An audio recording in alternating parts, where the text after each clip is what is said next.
तो आज हम बात करेंगे रिजॉल्विंग पावर और रिजॉल्विंग लिमिट के ऊपर। यानी हम देखते हैं जी कि कोई भी ऑब्जेक्ट हमें छोटा या बड़ा क्यों नजर आएगा, वो टोटल डिपेंडेंसी होती है आपकी विजुअल एंगल के ऊपर। यानी फॉर एग्जांपल अगर हम एक माइक्रोस्कोप की बात करते हैं तो माइक्रोस्कोप बेसिकली एक ऐसा डिवाइस है जो कि छोटी छोटी चीज़ों को हम जो है वो क्लियरली या बड़ा इमेज उनका देखने के लिए हम इस्तेमाल करते हैं।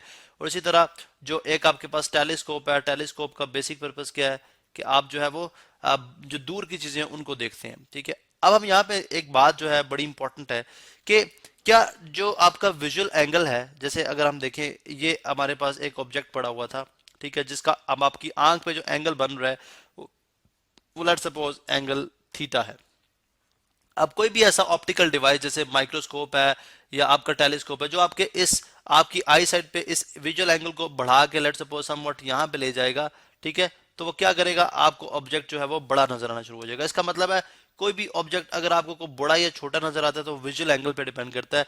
यानी आपकी आंख के ऊपर कितना एंगल बना रहा है वो ऑब्जेक्ट, जितना एंगल बड़ा बनाएगा आपको ऑब्जेक्ट उतना बड़ा नजर आएगा, जितना एंगल छोटा बनाएगा आपको ऑब्जेक्ट उतना ही छोटा नजर आएगा। इसका मतलब ये हुआ कि जो विजुअल एंगल है वो तो हमें समझ आती है कि ऑब्जेक्ट को यानी एंगल बड़ा बनेगा तो ऑब्जेक्ट बड़ा नजर आएगा, एंगल छोटा बनेगा, एंगल छोटा होगा तो ऑब्जेक्ट छोटा नजर आएगा। लेकिन फॉर एग्जांपल सम टाइम ऐसा भी होता है, फर्ज करें आपके पास ये दो स्टार्स हैं जो कि बड़े क्लोज हैं, ठीक है, जब आप इनको एक सर्टेन डिस्टेंस है जो बहुत दूर, यानी अगर आप जमीन से इनको देखते हैं तो आपको ऐसे लगता है, चलें हम इसको इस तरह से शो करते हैं जो थोड़े से क्लोज हैं, ठीक है। अब आप जब दूर से आप इनको देखते हैं तो आपकी आंख के ऊपर ही जो विजुअल एंगल बनाते हैं, विजुअल एंगल बेसिकली वो एंगल है जो कि ऑब्जेक्ट आपकी आंख के ऊपर बनाता है। चलें फर्ज करें आपकी आंख के ऊपर ही जो विजुअल एंगल बना रहे हैं वो इतना स्मॉल है, इतना स्मॉल है कि हम इन ऑब्जेक्ट को अलग देख ही नहीं पा रहे, यानी हमारे लिए ये दोनों ऑब्जेक्ट एक जैसे ही नजर आ रहे हैं। यानी ऐसा ऐसा होता है, ठीक है। यानी अगर आप देखें अक्सर औकात अगर आप एक ट्रैक पे चल रहे हैं, रेलवे ट्रैक के ऊपर, ठीक है, रेलवे ट्रैक के ऊपर आप खड़े हो जाए तो जब आप देखेंगे जैसे जैसे वो रेलवे ट्रैक आपसे अवे होता जाएगा तो आपको ऐसे लगेगा जैसे किसी दूर पॉइंट पे जाके एक दूसरे से क्या हो जाएगा, मिल जाएगा। क्योंकि जब आपकी जो वो ऑब्जेक्ट्स जो कि स्लाइटली डिस्टेंस के ऊपर होते हैं, ठीक है, जब आप उनको अपने दूर से इतने दूर से देखते हैं तो आपको जो विजुअल एंगल आपकी आंख पे बन रहा होता है उन दोनों की वजह से, आप देखें यहाँ पे होगा तो विजुअल एंगल अगर आप देखें तो बड़ा है, जैसे जैसे ये आगे चलती जाएगी, ठीक है, विजुअल एंगल आपका कम होता जाता है। ये देखें, ठीक है, ये विजुअल सॉरी सॉरी यहाँ पे आपकी आई साइड पे बनाएंगे, ठीक है, आई पे विजुअल एंगल ये है। फिर एक टाइम ऐसा आएगा जब आप यहाँ से देखेंगे अब आपका विजुअल एंगल क्या होता जा रहा है, और कम होता जा रहा है, ठीक है। यानी एंगल अगर आप देखते हैं तो ये कम से कम होता जा रहा है। तो एक पॉइंट ऐसा आएगा जहां पे आपका विजुअल एंगल इतना कम हो जाएगा कि आपकी आंख की जो एबिलिटी है वो खत्म हो जाएगी कि उन दो ट्रैक्स को अलग अलग से देखे, वो उसको एक ही ट्रैक नजर आएगा, ठीक है, यानी एक ही पटरी नजर आनी शुरू हो जाएगी।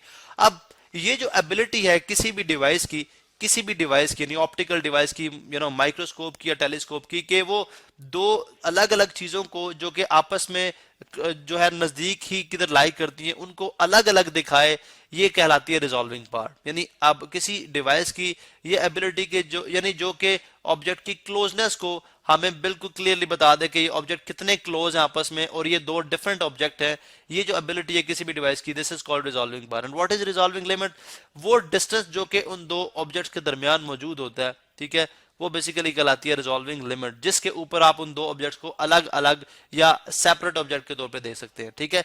यानी फॉर एग्जांपल मैं आपको ये बात इस तरह से समझा सकता हूं, बल्कि रिजॉल्विंग पावर से अगर आप यानी रिजॉल्विंग का वर्ड भी अगर आप देखें तो जब आप एक वेक्टर लेते हैं, फॉर एग्जांपल ये आपके पास एक वेक्टर है, आपने टू डायमेंशनल सिस्टम बनाया, this is X axis, this is Y axis, और ये अगर एक वेक्टर है तो आप कहते हैं जी वेक्टर को रिजॉल्व करो इसके कॉन्स्टिट्यूएंट एलिमेंट्स के अंदर, ये इसका एक्स वेक्टर हो जाएगा, एक्स कंपोनेंट, ये उस वेक्टर का वाई कंपोनेंट। तो आपने क्या किया जी, वेक्टर को जो वेक्टर वी था उसको वी एक्स में और वी वाई में आपने रिजॉल्व कर दिया। इसी तरह से रिजॉल्विंग जो पावर होती है वो भी बेसिकली दो ऑब्जेक्ट जो क्लोजली पैक्ड होते हैं उनको रिजॉल्व कर देती है। अब लेट से मेरा आपसे क्वेश्चन है कि एक डिवाइस है जिसकी रिजॉल्विंग पावर है लेट सपोज 4 सेंटीमीटर, और एक डिवाइस है, यानी चलें ये एक डिवाइस बी है जिसकी रिजॉल्विंग पावर कितनी है 2 सेंटीमीटर। तो हम बोलेंगे जी इन दोनों में रिजॉल्विंग लिमिट, सॉरी हम रिजॉल्विंग लिमिट की बात कर रहे हैं, एक डिवाइस की रिजॉल्विंग लिमिट 4 सेंटीमीटर है, एक डिवाइस की रिजॉल्विंग लिमिट 2 सेंटीमीटर, तो रिजॉल्विंग पावर किसकी ज्यादा होगी। तो अगर आप इस क्वेश्चन का आंसर करना चाहते हैं, फर्ज करें आप अस्यूम कर लें कि ये दो ऑब्जेक्ट्स हैं जो कि लेट सपोज 4 सेंटीमीटर के डिस्टेंस पे मौजूद हैं, तो अगर आप इन ऑब्जेक्ट को उस डिवाइस के थ्रू देखते हो तो ये 4 सेंटीमीटर तक जो भी ऑब्जेक्ट्स होंगे उनको उनके दरमियान जो क्लोजनेस है उसको शो करेगा और ये दोनों को एज ए डिफरेंट ऑब्जेक्ट के तौर पे हमें शो कराएगा। यानी इसकी अगर 4 सेंटीमीटर से डिस्टेंस कम हो गया तो ये डिवाइस जो है वो आप इन दो ऑब्जेक्ट्स को सेपरेट ऑब्जेक्ट के तौर पे नहीं दिखा सकता, बिकॉज इसकी लिमिट कितनी है 4 सेंटीमीटर। 4 सेंटीमीटर इसकी लिमिट है, रिजॉल्विंग लिमिट। इससे ज्यादा, इससे कम अगर डिस्टेंस इन दोनों में होगा तो इनको रिजॉल्व नहीं करा सकता। जबकि 2 सेंटीमीटर एक ऐसा डिवाइस जिसकी रिजॉल्विंग लिमिट 2 सेंटीमीटर है, वो अगर आपका ऑब्जेक्ट के दरमियान जो डिस्टेंस है वो 4 सेंटीमीटर से कम हो जाए, 3 हो जाए, 2.5 हो जाए या 2 तक डिस्टेंस भी हो जाए, तो वो उनको ये एबिलिटी रखता है कि उनको भी एक अलग अलग जो है वो ऑब्जेक्ट के तौर पे ही दिखाएगा। अब ये जो एबिलिटी है किसी डिवाइस की कि वो जो ऑब्जेक्ट को अलग अलग दिखाता है, ये रिजॉल्विंग पावर है। तो मालूम हुआ कि जिस डिवाइस की रिजॉल्विंग लिमिट कम होगी, जिस ऑब्जेक्ट की रिजॉल्विंग लिमिट कम होगी, उसकी रिजॉल्विंग पावर जो है वो ज्यादा है। चूंकि इसकी रिजॉल्विंग पावर भी ज्यादा है, ये 2 सेंटीमीटर पे भी ऑब्जेक्ट को रिजॉल्व कर देता है। जबकि जिसकी रिजॉल्विंग लिमिट 4 सेंटीमीटर है, उसकी रिजॉल्विंग पावर क्या है, वो कम है। वो 4 सेंटीमीटर से कम डिस्टेंस वाले ऑब्जेक्ट को रिजॉल्व नहीं कर सकता। तो मालूम हुआ कि यहाँ पे हमारे पास जो रिजॉल्विंग पावर है, यानी मैं आपको शो करता हूँ कि रिजॉल्विंग पावर में, बल्कि हम यहाँ पे स्पेलिंग सेट कर लेते हैं, रिजॉल्विंग पावर में और रिजॉल्विंग लिमिट में जो रिलेशन आता है वो क्या आता है, इनवर्स आता है।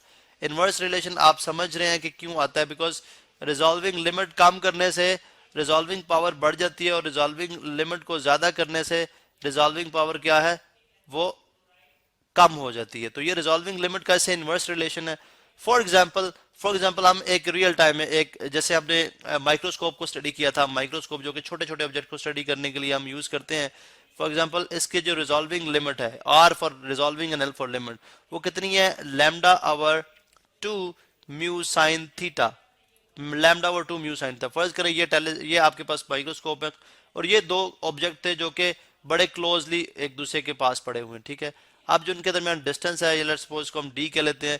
And what is lambda? Lambda is basically, lambda हमारे पास क्या है, लैम्डा वो बेसिकली वेवलेंथ है जो कि इन ऑब्जेक्ट से निकल के इस आपकी माइक्रोस्कोप के अंदर आ रही हैं, जो कि लेंस लगा हुआ है जिसके अंदर जाके आपको इमेज दिखाएंगी। तो ये बेसिकली थीटा वो एंगल है जो कि ये दोनों ऑब्जेक्ट्स आपस में बना रहे हैं, जो कि विजुअल एंगल है एक्चुअली, ठीक है। This is called visual angle, जो ये आपस में ऑब्जेक्ट बना रहे हैं किस जगह पे, आपकी माइक्रोस्कोप के जो लेंस है उसके ऊपर। उसी तरह what is mu? Mu is basically medium है इन दोनों के दरमियान, जो मीडियम है जिससे ये रेज ऑफ लाइट पास करके जा रही है, जो कि इस केस में एयर है। दिस इज कॉल्ड मीडियम, ठीक है। And what is lambda? Lambda is the wavelength, यानी अगर आप देखें तो रेज ऑफ लाइट आपको पता है in the form of crest to trough travel करती है, यानी क्रस्ट एंड देन ट्रफ। ये क्रस्ट है पार्ट जो कि अबव होता है और ये ट्रफ है। तो एक क्रस्ट और एक ट्रफ में एक वेवलेंथ जितना डिस्टेंस ट्रेवल करती है, फॉर एग्जांपल यहां से लेके वो यहां तक आती है, ये उसका कहलाता है वेवलेंथ। तो वेवलेंथ बेसिकली, चूंकि वेवलेंथ लाइट की बहुत स्मॉल होती है, इसलिए हम उसको स्ट्रेट एक रे की सूरत में लेते हैं, ठीक है। ये एक उसको हम स्ट्रेट रे की सूरत में लेंगे। तो लैम्डा इज द वेवलेंथ। तो मालूम हुआ अगर आपने resolving power of microscope find out करनी है तो क्या करेंगे, 1 over resolving limit, 1 over lambda into 2 mu sine theta, ठीक है। तो मालूम हुआ जी अगर हम रिजॉल्विंग लिमिट फाइंड आउट करने जा रहे हैं तो हमें क्या करना पड़ेगा, रिजॉल्विंग पावर अगर आपने फाइंड आउट करनी है, R for resolving, P for power, तो 2 म्यू साइन थीटा ऊपर चला जाएगा, because 1 over lambda over 2 mu sine theta, तो 2 म्यू साइन थीटा ओवर क्या हो जाएगा, लैम्डा। तो मालूम हुआ अगर आप वेवलेंथ भी कांस्टेंट रखें और आप जो मीडियम है वो भी कांस्टेंट रखें, तो आपका जो रिजॉल्विंग पावर है वो किस पे डिपेंड करती है, वो आपके इन केस ऑफ जो है वो sine theta, in case of आपकी माइक्रोस्कोप के केस में रिजॉल्विंग पावर आपको डिपेंड करती है साइन थीटा के ऊपर। अगर आप साइन थीटा की वैल्यू जो है वो ज्यादा होगी तो रिजॉल्विंग पावर भी ज्यादा होगी, अगर इसकी वैल्यू कम होगी तो रिजॉल्विंग पावर भी कम होगी।